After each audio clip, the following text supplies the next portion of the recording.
Let's be honest, I think those of us in marketing and CX roles, we definitely have the cooler jobs. The future of AI, and it's given us sort of a glimpse of what they think. So if I can start with my panelists. So I think very optimistic, and I agree with it. I think mostly I think AI is going to probably do a better job at customer service, probably. In terms of probably anticipating, let's say, some challenges or some problems that the customers have and providing solutions to those. When we have data for engaging and bringing over the patient, engaging and telling him, there we have to be sensitive about what we are dealing with, and that is, again, as I said, not done by the doctors. For that, we have the CRM. When you connect with the customer, it's not the problem, it's the long journey that you need to think about. There is some risks that comes in. So I think the personalization also comes with all of this, that you might shoot 10 messages to the same customer, but that one message which didn't go.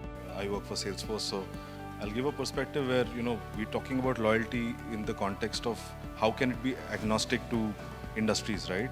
In the context of a B2C industry, you're talking about an end customer, whereas in the B2B2C world, you talk about an influencer who's actually, and how do you drive that loyalty? And I think one of the foundational things that all of you alluded to was anticipating or predicting.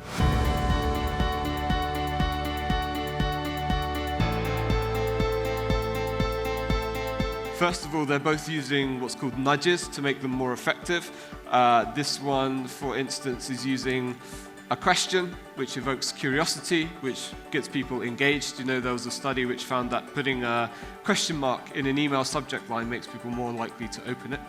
But secondly, it's different tactics depending on who you're talking to. So the conservative people, it's more about family, heritage, very representational art, whereas for the more creative people, it's a bit more different and weird. And so that's what we're going to talk about today is, A, what are these behavioral science techniques and how can you use them for experiences? But then B, how do they differ for different audiences and how do you use that to create the most effective experiences for them?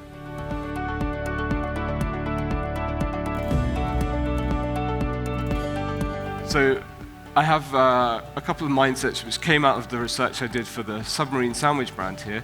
Let's just pick one in the interest of time. Let's go for Working Bite because it's here.